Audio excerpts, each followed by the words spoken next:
Hello everyone, it is the 8th lecture of solution and today topic is colligative properties। तो colligative properties क्या होती हैं? तो what is colligative property? The colligative property of this solution which depend on the number of particles, जो किस पे depend करती हैं? Only on number of particles of solute but does not depend on the nature of the solute.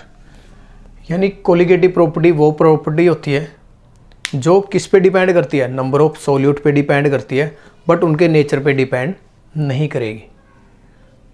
ठीक है, number of solute से mean क्या होगा आपका?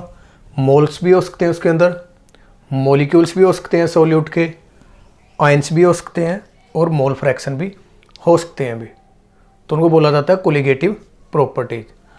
अब इसका दूसरा नेम होता है डेमोक्रेटिव प्रॉपर्टीज। ओके, तो हमारे सिलेबस में 4 इंपॉर्टेंट कोलिगेटिव प्रॉपर्टीज हैं, तो हम उनको स्टडी करेंगे। तो फर्स्ट कोलिगेटिव प्रॉपर्टी होती है आपकी रिलेटिव लोअरिंग वेपर प्रेशर। तो फर्स्ट कोलिगेटिव प्रॉपर्टी जिसको लिखते हैं हम RLVP, relative lowering vapour pressure. Okay, देखो lowering vapour pressure colligative property नहीं है। ठीक है, ये भी क्वेश्चन पूछ लेते हैं। ओके, तो कोलिगेटिव प्रॉपर्टी क्या है? Relative lowering vapour pressure. Lowering vapour pressure colligative property नहीं होती। नेक्स्ट आता है elevation in boiling point. Elevation in boiling point, जैसे आप सोल्यूट और सोलवेंट को ऐड करोगे तो बॉइलिंग पॉइंट में कुछ इंक्रीज आता है। कितना इंक्रीज आता है? होता है elevation in boiling point. Elevation in boiling point क्या है? कोलिगेटिव प्रॉपर्टी है but boiling point colligative property नहीं है, ये याद रखना। बाकी इसको हम कंप्लीट स्टडी आगे करेंगे क्यों नहीं है। डिप्रेशन इन फ्रीजिंग पॉइंट, यानी फ्रीजिंग पॉइंट में जो गिरावट आएगी उसको बोलते हैं डिप्रेशन इन फ्रीजिंग पॉइंट। जैसे आप कोई चीज़ ऐड कर देते हो ना सोलवेंट में सोल्यूट, तो हमेशा क्या होगा? जो फ्रीजिंग पॉइंट है वो डिक्रीज कर जाता है। तो कितना डिक्रीज करेगा? होता है डिप्रेशन इन फ्रीजिंग पॉइंट। तो फ्रीजिंग पॉइंट आपकी कोलिगेटिव प्रॉपर्टी नहीं है but depression in freezing point colligative property है। नेक्स्ट आता है fourth property osmotic pressure. Okay, तो ओस्मोटिक प्रेशर क्या है? कोलिगेटिव प्रॉपर्टी है फोर्थ, बट जो सिंपल वेपर प्रेशर है वो कोलिगेटिव प्रॉपर्टी नहीं है। तो याद रखना, अगर कभी पूछे lowering vapour pressure, boiling point, freezing point और प्रेशर या वेपर प्रेशर, वो कोलिगेटिव प्रॉपर्टी नहीं है। कोलिगेटिव प्रॉपर्टी क्या है? Relative lowering vapour pressure, elevation in boiling point, depression in freezing point and osmotic pressure. Okay, तो अब हम स्टडी कर लेते हैं relative lowering vapour pressure. Now our topic is relative lowering in vapour pressure. तो relative lowering vapour pressure start करने से पहले मैं कुछ पॉइंट क्लियर कर देता हूँ कोलिगेटिव प्रॉपर्टी के लिए। जो कोलिगेटिव प्रॉपर्टी होती है वो फाइंड होगी हाई डाइल्यूट सॉल्यूशन के ऊपर और next for non volatile solute के ऊपर। तो किसी भी कोलिगेटिव प्रॉपर्टी के लिए 2 कंडीशन होगी। ओके, तो हम स्टार्ट कर लेते हैं relative lowering vapour pressure RLVP। तो राउल्ट्स लॉ से स्टार्ट करते हैं according to Raoult's law for non volatile solute. तो देखो राउल्ट्स लॉ क्या था? PS या PT, total vapour pressure of a solution, किसके इक्वल था वो? PA plus PB। यानी vapour pressure of A component in a solution, vapour pressure of B component in a solution किसके इक्वल था? Raoult's ने ये बोला था P0A XA plus P0B XB के इक्वल होगा भी वो। तो P0A क्या है? P0A वेपर प्रेशर या partial vapour pressure of A component in pure state, XA क्या है? मोल fraction of A, P0B partial vapour pressure of B component in pure state and XB क्या होगा? मोल फ्रैक्शन ऑफ B। अब देखो for non volatile solute, तो non volatile क्या होते हैं? जो वेपर क्रिएट नहीं करते हो या सॉलिड स्टेट में होंगे, जो शुगर, सोल्ट, ये सारे क्या हैं? नॉन वोलाटाइल सॉल्यूट हो गए भाई। तो इसका मीन क्या होगा? P0B क्या होगा आपका? 0, यानी ये क्या हो जाएगा? 0, क्योंकि इसका कोई भी वेपर प्रेशर नहीं होगा। तो देखो PA किसके इक्वल होगा यहाँ? P0A XA। ओके, अब हम क्या कर लेते हैं? XA को रिप्लेस कर लेते हैं अभी। तो एक्स ए किसके इक्वल होगा? देखो देखो आपने मोल फ्रैक्शन पढ़ा होगा, X A plus X B, mole fraction का सम किसके इक्वल होता है 1, X A is equal to 1 minus X B. Okay, तो ये वैल्यू यहाँ रखो, P A is equal to P note A, X A की जगह क्या रखोगे 1 माइनस एक्स बी।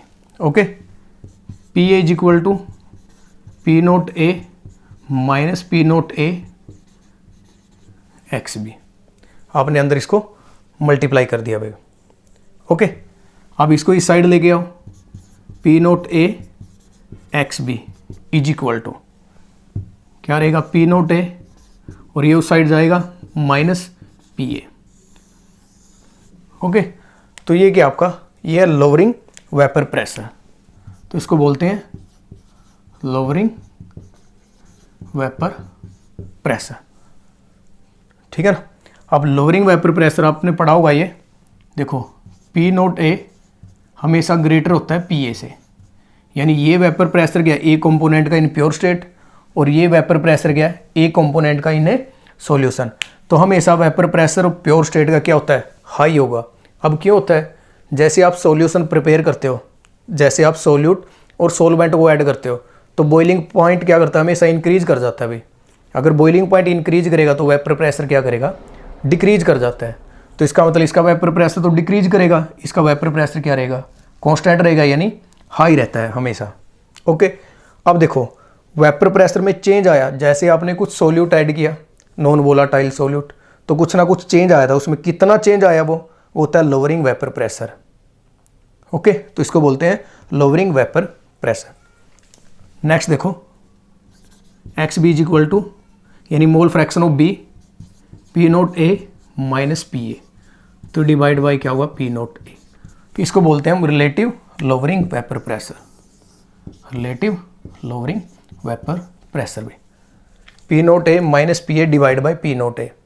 अब देखो इसको हम कैसे डिफाइन करेंगे, रिलेटिव लोअरिंग वेपर प्रेशर कैसे होगा, it is the ratio of lowering vapour pressure with vapour pressure of a component in pure state. Okay, या फिर आप इसको ऐसे बोल सकते हो, जो रिलेटिव लोअरिंग वेपर प्रेशर है for ideal solution for non volatile solute is equal to its mole fraction, या मोल फ्रैक्शन ऑफ सोल्यूट। ये किसके मोल फ्रैक्शन है सोल्यूट के।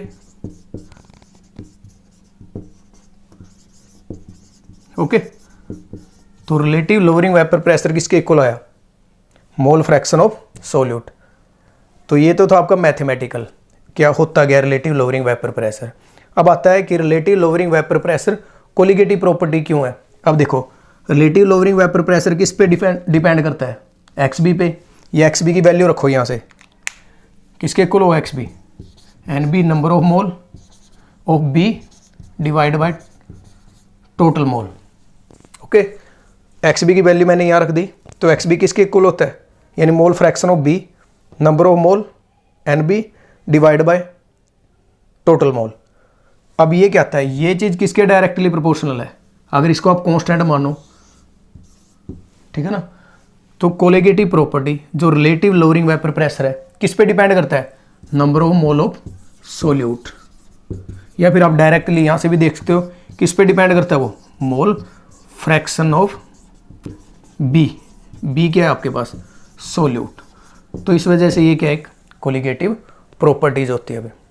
ओके, तो अब नेक्स्ट कर लेते हैं हम determination of molar mass of solute from lowering vapour pressure. Okay, तो उस पर आपका न्यूमेरिकल आता है भाई।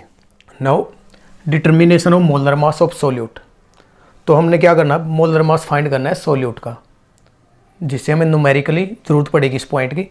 अब देखो हमने सोल्व किया था P note A minus P A divide by P note A, यानी रिलेटिव लोअरिंग वेपर प्रेशर किसके इक्वल आया था मोल फ्रैक्शन की।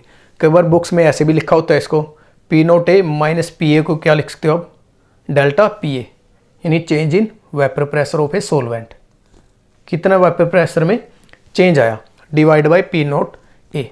ओके भाई, तो देखो इसको सोल्व कर लेते हैं आगे। P note A minus P A divide by P note A is equal to X B, तो ये हमने सोल्व कर लिया था यहाँ तक। तो एक्स बी क्या है यहाँ मोल फ्रैक्शन ऑफ बी, अब मोल फ्रैक्शन कैसे फाइंड करते हो आप, तो किसके इक्वल होता है, बी के mole fraction, N B mole of that component mean B divide by total mole in the solution. Okay, N B divide by N A plus N B. अब मैंने क्या बोला था स्टार्टिंग में कि कोई भी कोलिगेटिव प्रॉपर्टी है वो डिटरमाइन होती है हाई डाइल्यूशन के ऊपर, यानी हाई डाइल्यूट सॉल्यूशन यूज करना पड़ता है आपको। अब देखो एन ए की वैल्यू यानी जो सोलवेंट है वो बहुत ज़्यादा हाई अमाउंट में है, किससे, एन बी से। यानी आपने क्या कर रखा है, जो सोलवेंट है उसकी अमाउंट बहुत ज़्यादा हाई है और सोल्यूट की अमाउंट क्या बहुत ज़्यादा लेस, तो एन बी क्या रहेगा आपका, निगलेक्ट हो जाता है, निगलेक्ट कर लेते हैं, ठीक है ना, इसको निगलेक्ट कर लेते हैं। देखो तो P note A minus P A divide by P note A is equal to N B divide by N A. ऊपर वाला निगलेक्ट नहीं होता कभी भी, हमेशा निगलेक्ट नीचे वाला होता है, नीचे वाला खत्म हो जाता है, क्योंकि इसकी वैल्यू मान लो ये 1 करोड़ है, उसमें आपने 1 ऐड किया तो उसका तो कोई बेनिफिट नहीं होगा ना, तो हम इसको 1 करोड़ ही काउंट कर लेते हैं, 1 कैंसिल कर देते हैं, बट ये तो काउंट होगा ना 1/1 करोड़। ओके, तो ये मैंने कैंसिल कर दिया, N B by N A आपके पास पेंडिंग है ये। अब देखो नंबर ऑफ मोल्स है, मोल्स को कैसे फाइंड करते हो आप, एन को weight given by molar mass, given weight by molar mass. तो अब देखो भाई N B number of mole of B कैसे फाइंड होगा, एन बी किसके इक्वल होगा, weight of A given weight of A divide by molar mass, sorry B के लिए, तो यहाँ बी आएगा और यहाँ भी क्या आएगा बी, यानी moles N B moles of B कैसे फाइंड हो गए, weight of B divide by molar mass of B. अगर ए के लिए फाइंड करना है कैसे फाइंड हो गए, W A divide by M A. तो ये वैल्यू आप यहाँ रखो भी, P note A minus P A divide by P note A किसके इक्वल होगा, ये एन बी की जगह रखो आप, W B divide by M B. नीचे क्या आएगा, weight of A divide by molar mass of A. Okay, तो अब क्या करते हैं हम इसको सॉल्व कर लेते हैं, डिवाइड बाय एम बी, और ये क्या होगा ऊपर चला जाएगा, M A divide by W. Okay, तो मैंने ये क्या किया, इसको ऊपर ले गया, ये नीचे रहेगा, अभी मैथमेटिकली सोल्व कर दिया मैंने इसको। अब हमने क्या क्वेश्चन था हमारा कि मास ऑफ द सोल्यूट, हमें मोलर मास फाइंड करना है, किसका फाइंड करना था, सोल्यूट। तो सोल्यूट क्या है आपके पास, ये था, तो आपके पास एक ये टर्म है और एक ये है।